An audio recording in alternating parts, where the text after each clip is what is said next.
El Hadji Abdoulaye Niass le Grand est né vers les années 1844 à Béli, une localité dans le Djolof. Originaire d'une famille tout couleur, il est le fils de Sidi Mohamed. Ce dernier lui enseigna le Saint-Coran qu'il maîtrisa dès l'âge de 15 ans. Des années plus tard, suite à l'appel au djihad lancé par l'Almami Maba Diakhouba, pour faire face à l'oppresseur, mener le combat pour le triomphe de l'islam, El Hadji Abdoulaye Niass répondit présent. On peut dire qu'il est venu pour des raisons essentiellement religieuses, parce qu'il fallait combattre le paganisme, mais par la suite, il y a une action dans le cadre de la résistance contre le colonisateur. Il a été un sérigne, c'est-à-dire un enseignant. C'est lui qui a formé la plupart de ses enfants. C'est un expert en exégèse de Coran, Tafsir al-Quran. Il l'a fait plus de 100 fois.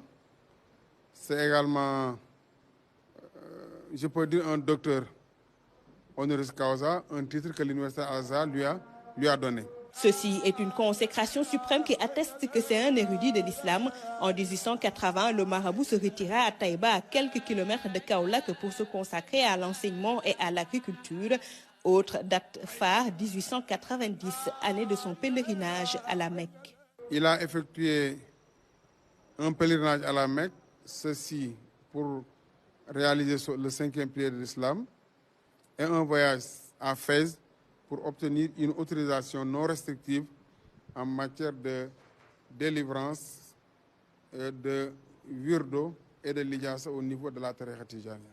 El Hadji Abdoulaye Niass accordait beaucoup d'importance au gamou. L'activité existait bien avant son arrivée dans les royaumes traditionnels. En 1887, il organisa son premier gamou avec sa touche personnelle.